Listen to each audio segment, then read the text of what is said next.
La Asociación Cultural Cabezas de Jaguar se encuentra realizando los conversatorios Una ruta hacia nuestra vida en plenitud con la Madre Tierra.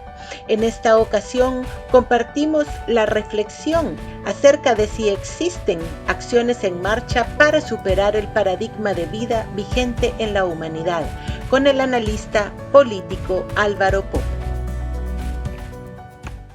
Quiero también presentarles a Álvaro Pop. Álvaro Pop es el actual secretario técnico del Fondo para el Desarrollo de los Pueblos Indígenas de América Latina y el Caribe, FILAC, cargo que ocupa desde febrero de 2017. Su carrera profesional siempre ha girado alrededor de los derechos de los pueblos indígenas, llegando a ser experto independiente y presidente del Foro Permanente sobre Cuestiones Indígenas de Naciones Unidas entre 2011 y 2016.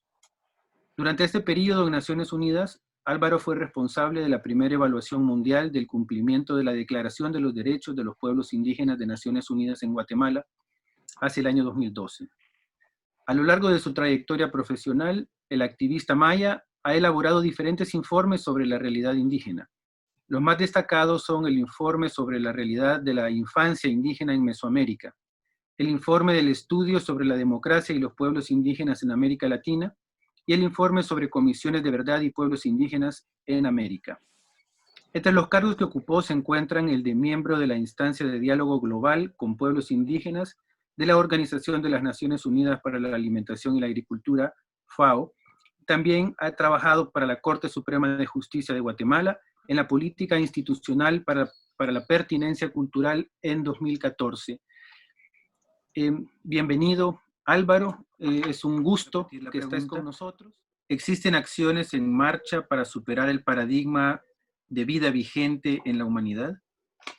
Nos ha tocado, a Álvaro Pop le ha tocado una pregunta un poco complicada. Vamos a escuchar su respuesta. Muchísimas gracias. Yo quiero empezar agradeciendo la oportunidad de participar de estos conversatorios que estoy seguro serán sumamente útiles en nuestras vidas personales y sobre todo aspiro, creo, sueño que impactarán en las responsabilidades que tenemos. El tener un chance, una oportunidad de reflexionar el contexto es sumamente esencial. Un maestro me decía hace algunos años que lo estratégico es en la capacidad de poder conocer el pasado, por eso mi reconocimiento a nuestro historiador Pérez Brignoli, que nos ha dado una lección sumamente importante, la capacidad de comprender el presente y en consecuencia sabiamente enfrentar el futuro. Y por eso el escuchar también a don Manuel me ha dado gratos recuerdos y sobre todo recordar enseñanzas muy importantes. Cuando él estaba participando de la negociación de los acuerdos, del Acuerdo de Identidad y Derechos de los Pueblos Indígenas, las reuniones de las organizaciones indígenas en Guatemala preparando el primer borrador, yo ayudaba sirviendo el café y limpiando las salas y preparando documentos, sacando fotocopias y aprendiendo muchísimo, aprendiendo de esa lucha que hemos tenido por muchos años. Lo saluda este indio que tiene el riesgo de participar de la ciudadanía global, porque creo que todo tiene ahora un riesgo en términos de esa globalidad que está desmontando cosas. Al final de mi presentación, lo que voy a intentar explicar es eso.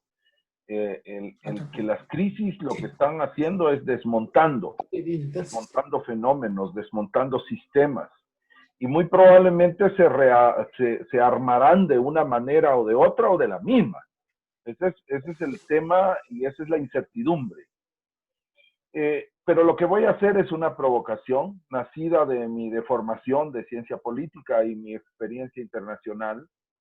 Ideas sueltas que seguramente tengo que mejorar, seguir reflexionando y aprendiendo de cada uno de ustedes, especialmente de don Manuel y de Héctor, que realmente han hecho una presentación significativa que ayuda a estos seguimientos de reflexión que se están haciendo.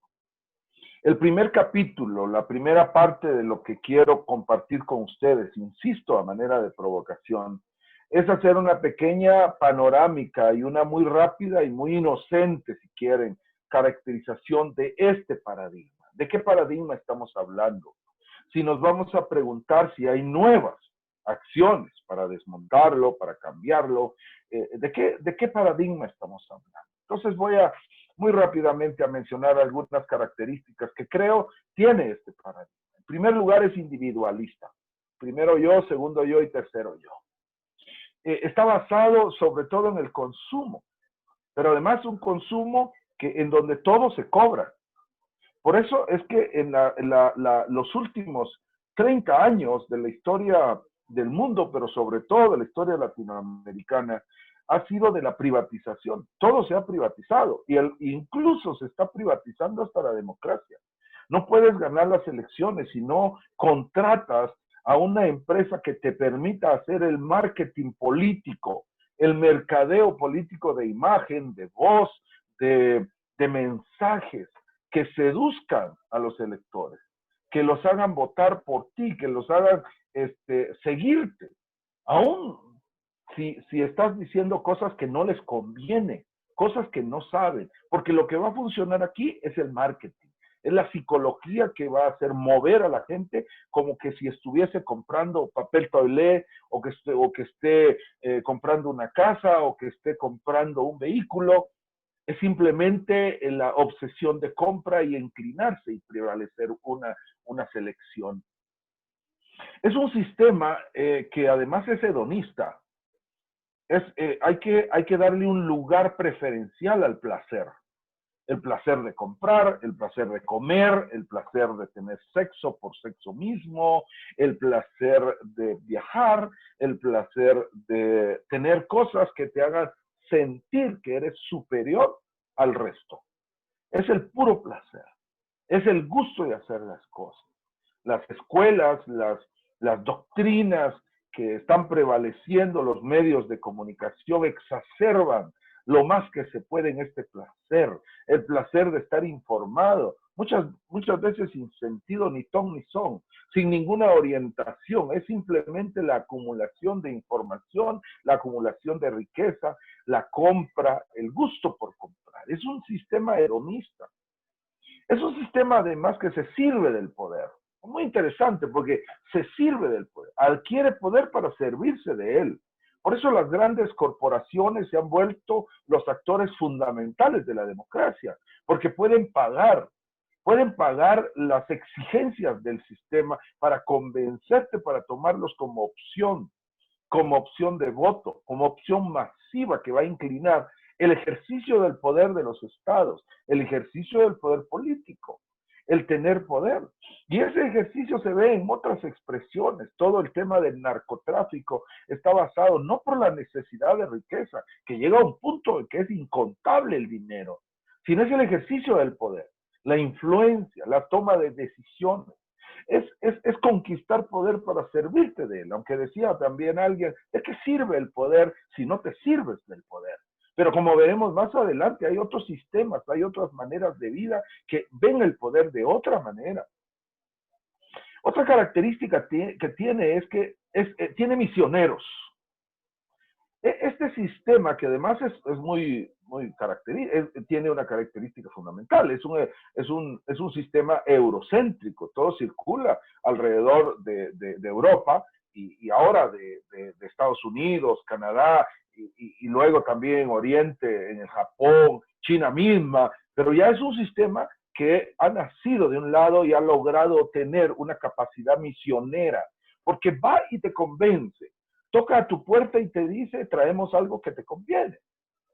Y lleva en un neocolonialismo que va hacia América, hacia Asia, al Asia-Pacífico y para África, convenciendo de que su democracia, con sus características, es lo mejor, que su mercado, con sus productos y su manera de comprar y de vender, es lo mejor, que su manera de vivir, que sus mecanismos familiares, como decía don Manuel, todo el tema de la familia, pero su estereotipo y su manejo familiar son lo mejor.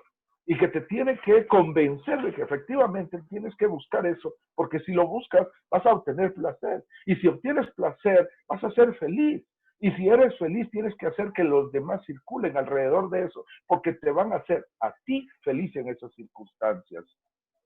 No tolera la competencia, no tolera la competencia ni en lo empresarial, ni en lo político, ni en lo familiar. De hecho, están desmantelando la idea de la familia. Ni en lo religioso. No es posible que hayan otras religiones. Y por eso los fundamentalismos crecen con mucha facilidad ahí, porque eres libre de hacerlo. Y no creo que tengamos que condenar esa libertad y esa expresión fundamental. Sin embargo, se pierde en muchísimos casos, y han perdido y se ha perdido la posibilidad de ser diferente. Y el ser diferente ahora es un pecado. En suma, es un sistema que explota y exacerba los pecados capitales, entre comillas, de los humanos. Los justifica y además los legaliza. Es el imperio del mercado y de la avaricia por sobre el Estado y lo pactado como bien común en los pactos sociales o constituciones políticas nacionales. Las constituciones políticas se han vuelto una falsedad, un asunto de aspiración muy lejana. Y mientras se consigue, puede pasar cualquier cosa. Es interesante ver esto porque incluso la manera de construir la riqueza en este sistema no se detiene ante nada. No tiene límites. Todo lo que se puede hacer hay que hacerlo con tal de ser rico. Wall Street funciona sobre esa base. Los grandes emprendedores, entre comillas, son los que saben engañar lo suficientemente bien como para convencerte que están haciendo lo correcto. Pero además, lo más interesante aún es que hay otros sistemas de vida que conviven en paralelo con el paradigma de vida vigente. Es interesante porque desde mi perspectiva y desde mi reflexión, el sistema actual que está hegemónico no ha terminado de vencer. Hoy por hoy viven y conviven otros sistemas, muchos sistemas. Sistemas de vida que tienen en los puntos que he mencionado anteriormente enormes diferencias. Y esta manera de caracterización que hemos visto, o escalafón, se refleja en el concepto del desarrollo, por ejemplo, en donde se reconocen otros sistemas. Cuando se habla del primer mundo, se está hablando de un tipo de sistema de vida. Pero cuando se habla del tercer mundo, del cuarto mundo, se está implícitamente refiriendo a otros sistemas de vida que no terminan de empatar. De hecho, este escalafón y esta caracterización continuará. Ha continuado, se le cambia de nombre, se trata de ser menos discriminador y tener menos carga colonial, pero esta caracterización demuestra las capacidades económicas, militares, de ejercicio de poder y de control que pudieran tener. Y obviamente el bienestar de sus sociedades, pero el bienestar de las sociedades del primer mundo dependen en gran medida de la explotación del resto de las sociedades en el mundo. Desarrollados o en vías de desarrollo, los que estamos en vías de desarrollo, somos países que nunca vamos a llegar a ese nivel de desarrollo, porque dentro de en medio tenemos una enorme franja de desigualdad que cuando nosotros lleguemos a esa, los actuales primermundistas estarán viviendo en otro planeta. Y de nuevo, las brechas continuarán si no se cambian ciertos elementos de este paradigma, si no se transforman de otra manera. Y eso no puede pasar de manera natural, no puede pasar de manera pactada. Muy pocas cosas, como nuestro querido historiador nos puede explicar, muy pocas cosas en la historia de la humanidad han sucedido de manera negociada. Regularmente las grandes transformaciones vienen de dinámicas violentas, enfrentamientos y crisis mucho más intensas. Pero en ambos, tanto hablar de primer mundo o desarrollados o en vías de desarrollo, reflejan maneras de vivir de algunas que valoran o se manejan de manera diferente. ¿Qué cosas? El caso de la familia, el caso de la convivencia social. Hay sociedades en donde todo el tema de la ilegalidad es mucho más fácil de manejar que en otras. Nomás, lo que tenemos que ver en esos sistemas que viven en paralelo junto con este paradigma de vida vigente, ¿quiénes son? Por ejemplo, los pueblos indígenas. Una anécdota al respecto es que cuando estaba en el foro permanente sobre cuestiones indígenas de Naciones Unidas, teníamos todos los años mucho más de 1,200 participantes. durante 15 días de reuniones, venidos de todas partes del mundo. Pero lo más interesante aún es que cuando les tocaba que presentarse, reivindicaban una historia ancestral, reivindicaban un planteamiento de identidad diferente, querían hacer prevalecer su diferencia y se oponían a los poderes estatales hegemónicos, se oponían a la constitución de estados que no los reconocieran. Y esto se vuelve interesante porque hay regiones en donde, entre comillas, no existían pueblos indígenas. Llegaban a Naciones Unidas a pedir que fueran reconocidos como pueblos indígenas. La región de la Europa del Este, por ejemplo, muchos países de África, por ejemplo, que constitucionalmente incluso son llamados de otra manera, son llamados pueblos marginalizados o de cualquier otra manera, pero no pueblos indígenas. Y por eso se oponen a la Declaración de Naciones Unidas sobre los Derechos de Pueblos Indígenas, algunos en el Asia, pero sobre todo Europa del Este y de África, en donde uno podría pensar que no existen pueblos indígenas, pero que empiezan a cazar y a reconocer que entran en el concepto y en la definición de pueblos indígenas que ya existen. Pero hay muchos otros sistemas. Cada pueblo en gran medida es un sistema. Es un sistema de vida con sus características diferentes en torno a su idioma, en torno a su cultura, en torno a su historia, en torno a sus valores, a sus mecanismos de cohesión social. Pero también los pueblos ancestrales diferentes, como los judíos, los hindús, los árabes y los musulmanes. Es decir, hay toda una serie de otros sistemas de vida, porque cada uno de estos pueblos crea, insisto, un sistema de vida, una religión, una creencia, una explicación a las preguntas más esenciales de la vida humana. Así que yo diría que el eurocentrismo tiene competencia, siempre la ha tenido, desde los romanos hasta la actualidad ha habido una competencia. Y no es que quiera vencerlo, yo creo que la diferencia ahí es significativa, que tenemos que estudiar y reflexionar. No es que quiera vencer a ese sistema, simplemente quiere existir y existirá, como la historia de la humanidad nos lo ha demostrado. Así que le doy vuelta a la pregunta. ¿Qué tal paradigma de vida es? ¿Qué tan paradigmática de vida es el sistema que se impone actualmente en el mundo? Cada uno de nosotros juega entre varios sistemas a veces. Me pasa a mí en lo particular, el mundo indígena. He participado hace unas semanas del ejercicio ancestral de la siembra del maíz, mientras estamos haciendo trabajos en otras partes de América Latina y del mundo. Ahora tengo un enorme privilegio de vivir en Bolivia, siendo guatemalteco, siendo maya, y compartir las reflexiones de mis hermanos y las luchas de sus reivindicaciones y los diálogos interculturales y las crisis interculturales que ahora existen.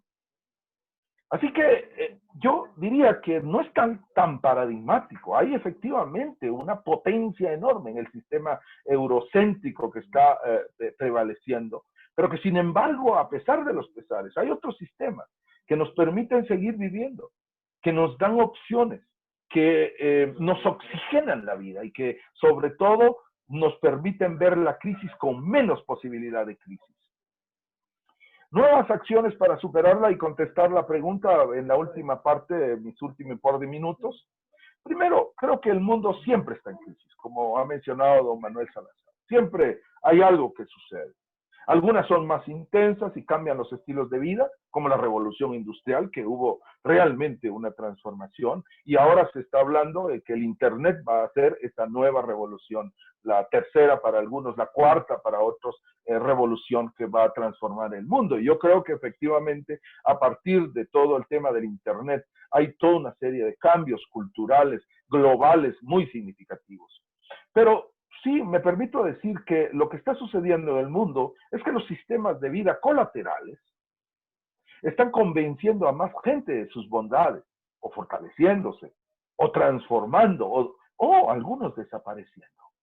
El riesgo, por ejemplo, que en esta crisis pueblos enteros desaparezcan por la pandemia es obvio, está ahí, es muy cercano. Y va a suceder. Poblaciones que tienen 500 miembros de pueblos indígenas que hablan su idioma o que está en riesgo, va a desaparecer. Y lo estamos viendo Hoy precisamente presentamos el informe de nuestro segundo informe denominado Comunidades en Riesgo, y son casi todas las comunidades de pueblos indígenas en América Latina están en riesgo y en el mundo. Así que el mundo es multicultural. Y en esa multiculturalidad en donde hoy por hoy ese sistema más paradigmático, más hegemónico, con todos los daños que está haciendo y que reconozco como tales, como lo mencionaba don Manuel, está conviviendo. Todos están conviviendo en espacios de encuentro.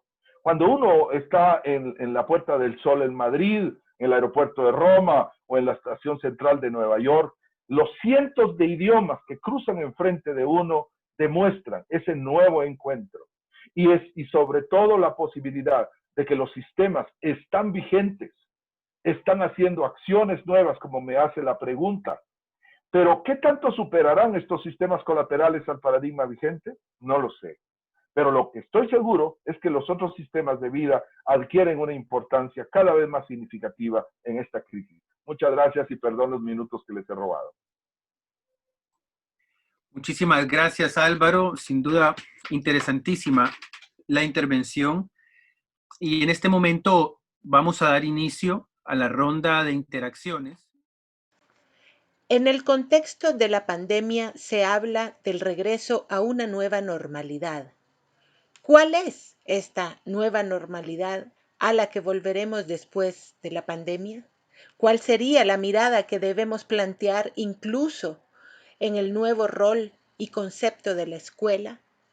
¿Será esta la posibilidad de que las culturas indígenas y el paradigma no occidental tengan una oportunidad de situarse en la perspectiva del pensamiento del mundo? Le damos paso a Álvaro entonces. Muchas gracias. Preguntas realmente muy valiosas. Un abrazo, Oscar, Asmitia. Qué gusto verte. No cambias para nada. Qué gusto. Empiezo diciendo, lo más fuerte que estamos viviendo es la incertidumbre. Es sobre, más que la certeza de que vamos a regresar a una normalidad igual que la anterior, o una nueva normalidad. Ninguna de las dos tenemos certeza. Ni la certeza de que el mundo va a cambiar lo suficiente, o que las transformaciones van a ser más consistentes. Así que lo que nos queda es el miedo y la incertidumbre del qué viene. Y no olvidemos que esta es la primera pandemia que vivimos en tiempo real. Estamos tan conectados ciertos grupos, pero que, por ejemplo, en América Latina no supera el 60% de la población, incluso mucho menos de los que tienen internet, dependiendo de algunos países más, algunos países menos. Solo en Guatemala el 27% de la población, especialmente en el área rural, no tiene internet, pero estoy seguro que es mucho más. Y si tiene internet, es probablemente que tiene el celular conectado, pero no tiene para pagar el internet. Es decir, el mundo no es tan igual como se presume. Y así que pensar en regresar a una normalidad siempre no va a ser lo mismo. Van a haber cambios, pero van a haber cosas que seguirán siendo igual. El hambre, la pobreza, el analfabetismo, las enfermedades crónicas, la drogadicción, el maltrato doméstico, la explotación económica, el racismo y la discriminación, la guerra y la búsqueda de la paz. Eso seguirá igual. Sí. Son nuestros viejos males. Habrán pequeñas modificaciones en el tratamiento, en el enfrentamiento y una nueva conciencia probablemente, pero regresaremos a cosas iguales. Pero también reconocer que vamos a regresar a muchos cambios. Definitivamente vamos a tener en términos de cotidianidad muchos cambios. Aprendimos del valor de la familia, aprendimos los nuevos elementos que tiene el aislamiento y la pandemia. Yo creo que hay cosas que van a cambiar en nuestras vidas en términos cotidianos. ¿Qué alternativas al ejercicio del poder se tienen en las sociedades no hegemónicas o no occidentales? Para no extenderme mucho, una de ellas son las de las comunidades de los pueblos indígenas, en donde la política es servicio. Y el servicio hace que el poder se vuelva colectivo, porque no ganas ningún privilegio, porque además es ad honorem, que te nombren como jefe, como dirigente, como patrón de una cofradía, de una comunidad, como encargado de la misma, es primero ad honorem y en segundo es un servicio. En consecuencia, el poder regresa a la comunidad y esto pasa en muchísimas comunidades del mundo. Pero también hay sistemas en pueblos indígenas que son mucho más verticales. En Bangladesh, un colega experto del Foro Permanente, después de estar un año conviviendo, me dijo, pero es que yo soy rey. Y no le creí. Cuando vi las fotos, efectivamente, en su pueblo, él era rey. Y estamos hablando de los países más pobres del mundo. Pero tenía un reinado, tenía ese esplendor de la vida de los reyes como pueblo indígena. Es decir, las alternativas son diversas. La descalificación de los sistemas de ejercicio del poder no se pueden dar porque cada uno tiene una ancestralidad o una característica vinculada a la historia de esos pueblos. Finalmente, yo creo que la nueva normalidad, para terminar de redondear la idea, hay cosas que tenemos que tomar en cuenta, sobre todo porque tendremos más razones para cuestionar la administración pública. Es decir, hay una sociedad que empezó a repensar el tema del gasto, el tema de la transparencia, el tema de la corrupción. Entonces la administración pública en la mente de muchos ciudadanos va a empezar a tener nuevas características, porque la deficiencia del Estado fue obvia. En América Latina ningún Estado ha tenido la solvencia de poder decir que estaba preparado para atender la pandemia. Ninguno. Algunos más cerca de eso que otros. Sin embargo, en términos generales, hubo necesidad de hacer transformaciones e inversiones nuevas, algunas más acertadas y otras no, alrededor del tema. Y el balance de poder mundial tendrá cambios, definitivamente. Obviamente China se coloca en el escenario del primer nivel, así que probablemente en los próximos años tendremos una bipolaridad con características nuevas. Es decir, ya no tendremos la misma multipolaridad que se dio previo a la pandemia. Ahora estamos hablando de mayores posicionamientos.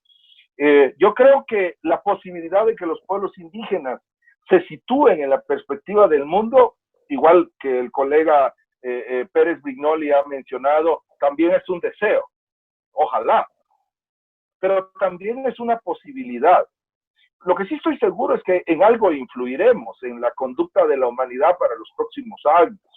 Y solo por ponerles un ejemplo, desde hace 4 años se ha lanzado por parte del presidente de la Asamblea General de Naciones Unidas una revisión de los mecanismos de participación de los pueblos indígenas en Naciones Unidas para buscar nuevos mecanismos de diálogo que permitan recoger los valores de los pueblos indígenas en estos procesos que tiene Naciones Unidas. Estamos insistiendo en nuestra participación, por ejemplo, en el Consejo de Seguridad. Hoy, precisamente por la mañana, entró México al Consejo de Seguridad y esto empieza a dar algunos pequeños síntomas de nuevas participaciones. Entonces, estoy totalmente de acuerdo a la necesidad y la posibilidad de más diálogos interculturales. Ya tenemos algunos años de estar insistiendo en el tema y todavía no logramos influir, todavía no es determinante y ojalá pueda serlo en el futuro. En América Latina, por lo menos, vamos a aumentar la capacidad de demostrar esas debilidades de Estado, pero ojalá podamos tener también la capacidad de poder hacer recomendaciones y cambios sustantivos en la vida de los estados que llegue a la vida de la gente. En suma, creo que los cambios van a ser pequeños. En suma, no tendremos grandes transformaciones, pero sí tendremos grandes dolores, muchas muertes y mucha preocupación de cara al futuro. Gracias. Muchas gracias por esa primera ronda de respuestas. Tenemos nuevas preguntas. ¿Qué podemos hacer como pueblos indígenas para fortalecer y volver a valorar nuestros principios en la comunidad, además de los diálogos interculturales que muchas veces quedan en papel y no se cumplen? ¿De qué manera podemos incidir en el sector empresarial para que esta oportunidad que tenemos de revalorizar lo humano no se pierda? ¿Qué significa la plenitud y la integralidad de la vida de las comunidades? Muy rápidamente algunas reacciones, porque creo que esta siguiente fase fue de reflexiones, de recomendaciones y ideas maravillosas que tenemos que tomar en cuenta. Sobre el tema de qué volver a hacer para fortalecer, para apreciar los valores de la comunidad y de los pueblos indígenas. Es difícil contestar esto porque obviamente no hay fórmulas, no hay mecanismos probados que digan exactamente qué hacer. Y me atrevo a hablar de algunas recomendaciones que durante todos estos años hemos encontrado en América Latina y han servido más para algunos, más para otros, pero que se vuelven como recomendaciones que son útiles para el proceso de nuestros pueblos. En primer lugar, es indispensable tener un diálogo con los pueblos. De cualquier sector, si hay algo que hacer con los pueblos, tiene que ser de manera dialogada. Hemos recibido miles de fórmulas en los últimos 50 años, incluso desde la cooperación internacional, muy bien intencionados, para querer ayudar, entre comillas, a los pueblos indígenas, y los resultados son verdaderamente pobres. Cuando nos sentamos en la mesa de la cooperación, decimos, hemos fracasado como cooperación internacional en el tema de pueblos indígenas los últimos 50 años. Entonces es importante escuchar a los pueblos, es importante, aún con poca comprensión de parte nuestra, dar el sentido de la confianza para que ellos hagan lo que tienen que hacer. Segundo, la reforma de Estado. Con el Estado tal cual está, no vamos a llegar a muchos lados. Así que sí es necesario hacer una reforma de Estado que venga de las entrañas de la sociedad, que venga de las entrañas de los pueblos, de las comunidades. Ese es el ejercicio de ciudadanía que tenemos que ir desarrollando nuevo, con nuevas perspectivas, sobre todo de la interculturalidad. Y hay que empezarlo desde el poder local, desde los municipios. A veces aspiramos y luchamos por lo internacional o por lo nacional y se nos olvida lo local, que es fundamental empezar a hacer eso. Quiero felicitar a Costa Rica, efectivamente en el estudio que hicimos y vimos la experiencia de salud de Costa Rica, es verdaderamente significativa. Hay algunas cosas que estamos viendo también en el tema de pueblos indígenas en Costa Rica, que faltó un diálogo, digamos, ahí interesante, pero la lección que Costa Rica le dio al continente es realmente de aprenderla. Luego, apreciar nuestra herencia ancestral. Por ejemplo, el calendario maya, las semillas, el sistema alimenticio en general, la espiritualidad, porque lo que estamos viendo en muchísimas comunidades de pueblos indígenas en América Latina y el mundo es que el fenómeno de la migración, el fenómeno de la influencia de los grandes medios, está haciendo perder mucho del conocimiento que es verdaderamente valioso para nuestros pueblos. Y en ese sentido es indispensable regresar a ese aprecio, pero también hacerlo evolucionar. Por eso, mi siguiente recomendación es la comprensión a la juventud. Los jóvenes están yendo a Estados Unidos, están yendo a las ciudades, porque tenemos el problema de que nadie aprecia la agricultura familiar y la agricultura de nuestros pueblos.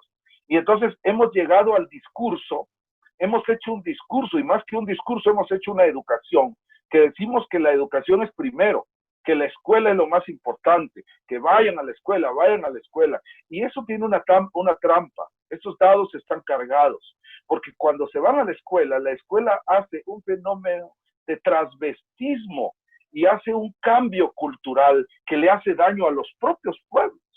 El primer discriminador de los pueblos indígenas ha sido la escuela, y en consecuencia hay que hacer una transformación de la escuela para que la escuela se vuelva generosa con los pueblos indígenas y haya realmente un diálogo con el conocimiento de los pueblos indígenas. Hay que fortalecer los valores en lo urbano y en la ciudad. Cada día más, según la CEPAL, en los próximos 20 años, el 70% de los pueblos indígenas va a ser urbano. Y eso va a significar un distanciamiento a la madre tierra, a la agricultura, a la pesca, y va a tener un impacto en la creencia y en la manera de ser de los pueblos indígenas. Finalmente, dos ideas sobre los temas que se hicieron referencia a los colegas. En el tema del diálogo empresarial, hay que recordar que esta crisis ha afectado sobre todo a las empresas. Así que van a estar cada vez más duras en ese diálogo intercultural. La economía mundial va a retroceder por lo menos tres puntos, por lo menos. Solo Guatemala va a tener un decrecimiento de 3% y eso va a hacer un impacto enorme en la economía. Una empresa puede decir que está preparada, pero el fenómeno económico global y nacional regional va a ser significativo. Así que hay que llegar al diálogo empresarial con propuesta y con reflexión crítica. Yo creo que los pueblos indígenas tienen que ir a los diálogos con los empresarios, pero tienen que ir conscientes de sus capacidades, de sus limitaciones y sobre todo de sus perspectivas. Lo alternativo está en las plantas, está en los pueblos indígenas, efectivamente, pero tenemos que empoderar la agricultura. Hemos abandonado la agricultura, hemos condenado a los agricultores, ya nadie habla de los agricultores. La agricultura trae consigo una enorme soledad que hay que saber manejar y que desde nuestros pueblos ha sido el sostén. Y sobre todo en el sistema alimenticio. Ese sistema alimenticio es lo que le ha permitido la sobrevivencia de las sociedades. La FAO hace algunos años decía que precisamente la agricultura familiar es la que le da de comer a la gente, no las grandes plantaciones. No son las grandes plantaciones de maíz en los Estados Unidos o en otros países del mundo. Eso más bien ha sustituido como combustible y no es lo que está dándole de comer a la gente. Así que tenemos que hacer una apuesta a la agricultura, a la pesca familiar, y los pueblos indígenas están ahí. Hay que sistematizar ese conocimiento y hacer una transmisión ancestral, no de libros, sino una transmisión ancestral que es más personal, es más familiar. Y eso pues ayudará a paliar la crisis, y ver la crisis como oportunidad es una perspectiva y es un sentimiento. Muchas gracias.